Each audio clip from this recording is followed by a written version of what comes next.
ആദ്യ സിനിമ അങ്ങനെയാണെന്ന് കേട്ടിട്ടുണ്ട്. ആദ്യ ഡയലോഗ് ഓർമ്മയുണ്ടോ? ഇല്ല. ഞാനത് പിന്നെ ഇട്ട് കണ്ടു. ഞാൻ രമേശ് എന്നാണ് പടയണി അച്ഛൻ പ്രൊഡ്യൂസ് ചെയ്ത അതിനകത്ത് ലാലേട്ടന്റെ ചെറുപ്പമായിട്ടാണ് ഫസ്റ്റ് അഭിനയിക്കുന്നത്. അത് ഏത് വർഷം? 1988 തോന്നുന്നു. അതിനേക്കാളും വലിയ സംഭവമുണ്ട്. അച്ഛന്റെ കുട്ടിക്കാലം ഞാൻ അഭിനയിച്ചിട്ടുണ്ട്. തീർത്ഥയാത്ര. സുമൻ സാറിന്റെ. നിങ്ങളൊക്കെ ആരാ? മനസ്സിന്റെ തീർത്ഥയാത്ര എന്ന് പറഞ്ഞ സിനിമയാണ്, പഴയ സിനിമയാണ്. സുമൻ സാറുമാണ് അതിലെ പുള്ളിക്കാരന്റെ കുട്ടിക്കാലത്തിലെ ഇത് ഞാനാണ് ചെയ്തത്. അതറിയത്തില്ലായിരുന്നു. ഈ പടയണി നടക്കുന്ന മൾട്ടി സ്റ്റാർ പടമാണ്. ദേവൻ ചേട്ടനൊക്കെ ഇല്ലേ? ജോലി ചേച്ചി ഒരുപാട് ഭയങ്കര സ്റ്റാർ കാസ്റ്റ് ആയിരുന്നു. ടി.എസ്. മോഹൻ ഡയറക്ട് ചെയ്ത സിനിമ ഇന്ദ്രരാജ് പ്രൊഡക്ഷൻസ്. അതെ, ഇന്ദ്രജിന്റെയും പൃഥ്വിരാജിന്റെയും പേരിൽ. വൈചേട്ടന് ആദ്യ സിനിമയിലെ ആദ്യ ഷോട്ടൊക്കെ ഇപ്പോഴും ഓർമ്മയുണ്ടോ? അല്ലല്ല, ഞാൻ പറയാം. ഫസ്റ്റ് ഡയലോഗ് അതായിരുന്നു. ഞാൻ പറയാം. ഏത് സിനിമ? മണിയമ്പിള്ള അഥവാ ഞാൻ കണ്ടതാ സാറേന്നായിരുന്നെങ്കിൽ നല്ലതായിരുന്നു. നമുക്ക് അങ്ങനെ ആക്കി ഒരു പറഞ്ഞു നോക്കാനൊന്നും പോകണ്ട. ദീപചേട്ടനും ഈ പറയുന്ന സിനിമയിലെ ചെറുപ്പവേഷമായിരുന്നു ആദ്യ ഡയലോഗ് ഇല്ലായിരുന്നു, അതൊരു സോങ് സീക്വൻസിലായിരുന്നു. ഓക്കെ, ഒരു സംഭവം ഉള്ളത്. കാക്കിപ്പടയാണ് അപ്പൊ ഫസ്റ്റ് ലോഞ്ച്. അല്ലല്ല, ചൈന ടൗൺ ആണ് ശരിക്കും പറഞ്ഞത് അഭിനയിച്ചത്. പറഞ്ഞു വിശ്വസിക്കില്ല, ക്യാപ്റ്റൻ രാജുവിന്റെ ചെറുപ്പം. നീയാണോ ഈ നാട്ടിലുള്ള എല്ലാ കലാകാരന്റെ ചെറുപ്പം അഭിനയിച്ചോണ്ട് ഇനി അറിയാൻ കഴിഞ്ഞിട്ട് ചോദിക്കുക.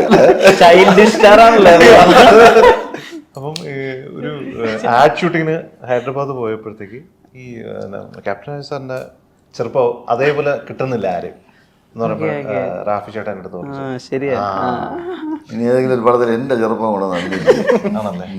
ഓക്കെ, പേരിട്ടു ചൈൽഡിഷ്. മരിയയ്ക്ക് ഓർമ്മയുണ്ടോ ആദ്യ സിനിമയിൽ ആദ്യ സിനിമയിൽ ആദ്യ ഷോട്ട് ഓർമ്മയുണ്ടോ? എന്തായിരുന്നു? അതൊരു ബൈലിംഗൽ മൂവി ആയിരുന്നു, സംസാരം ആരോഗ്യത്തിന് ഹാനികരം. ദുൽഖറിന്റെ പടം. അതെ, അതില് കോഫി എടുത്ത ഒരാളെ മുഖത്തൊഴിക്കുന്നായിരുന്നു. അതിലാണെങ്കിൽ ഡയലോഗ്സും ഇല്ലല്ലോ അല്ലേ? എക്സ്ക്യൂസ് മീ അങ്ങനെ എന്തോ ആണെന്ന് തോന്നുന്നു. ഞാൻ കണ്ടതാ സാറേ എന്നുള്ള സിനിമയുടെ ട്രെയിലറൊക്കെ കാണുന്ന സമയത്ത് ഈ തിരുവനന്തപുരം ഭാഷയ്ക്കുള്ള ഒരു രസമുണ്ടല്ലോ, അത് നമുക്ക് മനസ്സിലാവുന്നുണ്ട്. അതുപോലെ തന്നെ ഒരു ക്രൈമിന് സാക്ഷിയായിട്ടുള്ള ഒരാള് പ്രതിയായാൽ എങ്ങനെയാവും എന്നുള്ള രസമുണ്ട്. ഇതിലെ ഏതാ ഒരു സെല്ലിംഗ് പോയിന്റ്? രണ്ടും ഒരു ഡാർക്ക് ഹ്യൂമർ, ഒരു ത്രില്ലർ ജോണറിൽ വിടുന്ന സിനിമയാണ്. ഒരു കുറച്ചൊരു ത്രില്ലിംഗ് ആയിട്ടുള്ള കുറെ മൊമെന്റ്സിലൂടെ സഞ്ചരിക്കുന്ന ഒരു സിനിമയാണ്. പക്ഷെ എന്നാൽ നർമ്മത്തിൽ പതിഞ്ഞാണ് ആ മുഹൂർത്തങ്ങളൊക്കെ മുന്നോട്ട് പോകുന്നത്. അപ്പോൾ ഒരു ഡാർക്ക് ഹ്യൂമർ ത്രില്ലർ ജോണറിൽ പെടുത്താവുന്ന ഒരു സിനിമയാണ് ഞാൻ കണ്ടതാ സാറേ.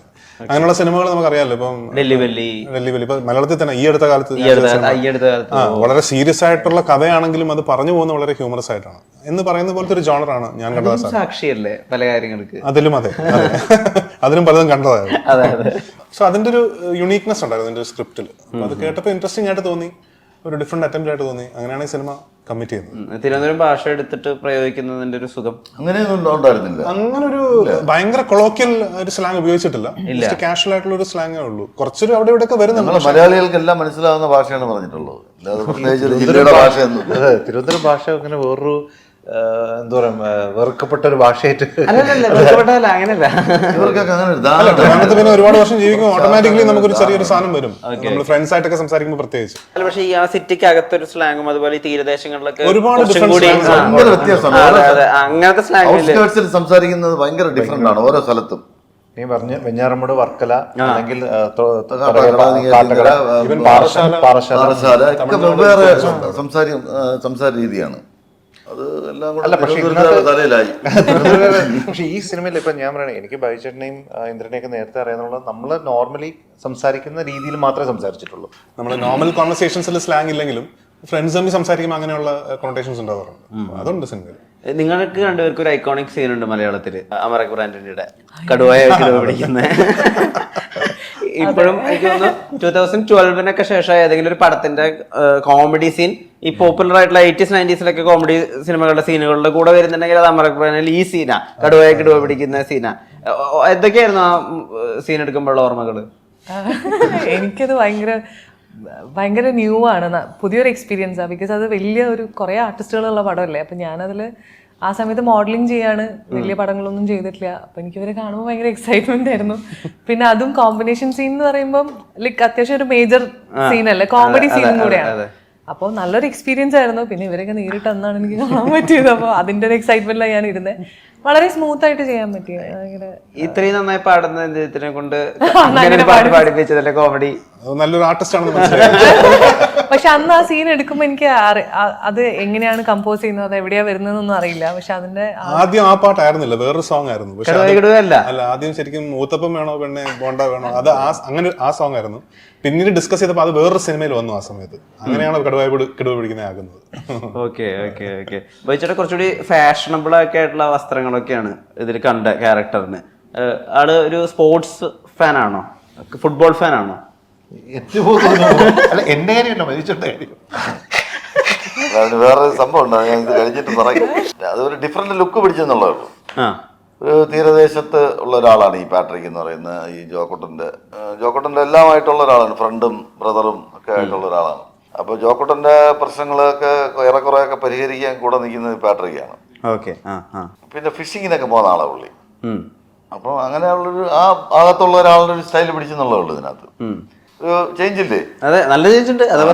കോസ്റ്റ്യൂംസും സ്ഥിരം ഈ മോന്താണ്ടിരുന്ന മടുക്കും. അതുകൊണ്ടാണ് ഞാൻ എന്തെങ്കിലുമൊക്കെ മാറ്റി പിടിക്കാന്ന് വിചാരിച്ചത്. എന്റെ കോസ്റ്റ്യൂമിന്റെ സംഭവവും ഡീറ്റെയിലും എല്ലാം വൈശന്റെ ഡിസൈനിലൊക്കെ ഉണ്ടായിരുന്നു. അതെ, എപ്പോഴും കളിക്കുന്ന സ്പോർട്സ് ഷട്ടിലല്ലേ? ഷട്ടിൽ എന്നുള്ള ഗെയിമിനോട് എന്താ? ബാഡ്മിന്റൺ ഒരു 10-30 വർഷമായിട്ട് കളിക്കുന്നുണ്ട്. അതുകൊണ്ടാണ് ഇങ്ങനെയെങ്കിലുമൊക്കെ ഇരിക്കുന്നത്. എന്താ ചേട്ടാ, ഇപ്പം ചില സിനിമകൾക്ക് വേണ്ടിയിട്ട് ഭയങ്കര ഡീപ്പായിട്ടൊക്കെ പ്രിപ്പയർ ചെയ്തിട്ടുണ്ടല്ലോ. ഇപ്പൊ ചാന്തുകൂട്ടില് ആർത്തിങ്കൽ തീരദേശത്തെ ആളുകളെ കാണുക, ഒബ്സർവ് ചെയ്യുക, അവരെ പറ്റി പഠിക്കുക. അല്ലെങ്കിൽ ഇപ്പം MGR നമുക്കറിയാം, അല്ലെങ്കിൽ MGR എന്നല്ല, ആ ഒരു ഫിഗറുള്ള ഒരാളെ അഭിനയിച്ച് കാണിക്കുക. അപ്പൊ അതിന് വേണ്ടിയിട്ടും അതിന്റെ വായനയുണ്ട്, അങ്ങനത്തെ കാര്യങ്ങൾ ചെയ്തിട്ടുണ്ട്. അപ്പൊ ഇപ്പോഴും അങ്ങനെ ഒരു ക്യാരക്ടറിന് വേണ്ടി പഠിക്കാൻ, അങ്ങനെ പ്രിപ്പറേഷനിൽ ഇൻവോൾവ് ആവാനൊക്കെ സാധിക്കുന്നുണ്ടോ? തീർച്ചയായിട്ടും അതിൻ്റെ ഒരു പ്രോസസ്സിന്റെ ഒരു ഭാഗമാണല്ലോ. പക്ഷെ എല്ലാ കഥാപാത്രങ്ങൾക്കും അതിന്റെ ആവശ്യം ഉള്ളതായിട്ട് എനിക്ക് തോന്നിയിട്ടില്ല. പക്ഷെ ഇങ്ങനെ എക്സ്ട്രാ പ്രിപ്പറേഷൻ ആവശ്യമായിട്ടുള്ള കുറച്ച് ക്യാരക്ടേഴ്സ് വരുമ്പോൾ തീർച്ചയായിട്ടും നമ്മൾ അതിനെക്കുറിച്ച് പഠിക്കേണ്ടതായിട്ടുണ്ട്. നമുക്ക് അറിഞ്ഞുകൂടാത്ത ഒരു മേഖല ആണെങ്കിൽ നമ്മൾ ആ മേഖലയെക്കുറിച്ച്, പുള്ളി ആ ഒരു കഥാപാത്രം ജീവിച്ചിരുന്ന ഒരു ബാക്ക്ഗ്രൗണ്ടിനെ കുറിച്ച് പഠിക്കുക, അല്ലെങ്കിൽ പുള്ളി ജീവിച്ചിരുന്ന ചുറ്റുപാട്, സുഹൃത്തുക്കള്. ഇപ്പം ഈ MGRന്റെ റെഫറൻസ് പറഞ്ഞുകൊണ്ടാണ്, MGR സാറിന്റെ ആ ഒരു സമയത്തുള്ള ബുക്കുകൾ ഞാൻ വായിച്ചിട്ടുണ്ട്, അല്ലെങ്കിൽ വിഷ്വൽസ് ഞാൻ വാച്ച് ചെയ്തിട്ടുണ്ട്. അപ്പോൾ ഒരു ആക്ടറിനെ സംബന്ധിച്ചോളം ഏറ്റവും വലിയ 2 പ്രിപ്പറേഷൻ എന്ന് പറയുന്നത് ഒന്ന് ഒബ്സർവേഷനാണ്.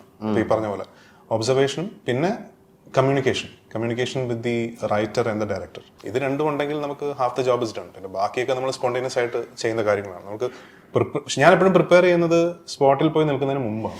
നമ്മൾ പ്രിപ്പറേഷൻ അതിന് മുമ്പ്, ഷൂട്ടിംഗ് തുടങ്ങുന്നതിന് മുമ്പ് കംപ്ലീറ്റ് പ്രിപ്പയർ ചെയ്തിട്ട് അത് അവിടെ വിട്ടിട്ടാണ് ഞാൻ ലൊക്കേഷനിലേക്ക് വരുന്നത്. അപ്പോൾ ഓട്ടോമാറ്റിക്കലി ആ ഒരു സാധനം ഉള്ളിലുണ്ടാവും.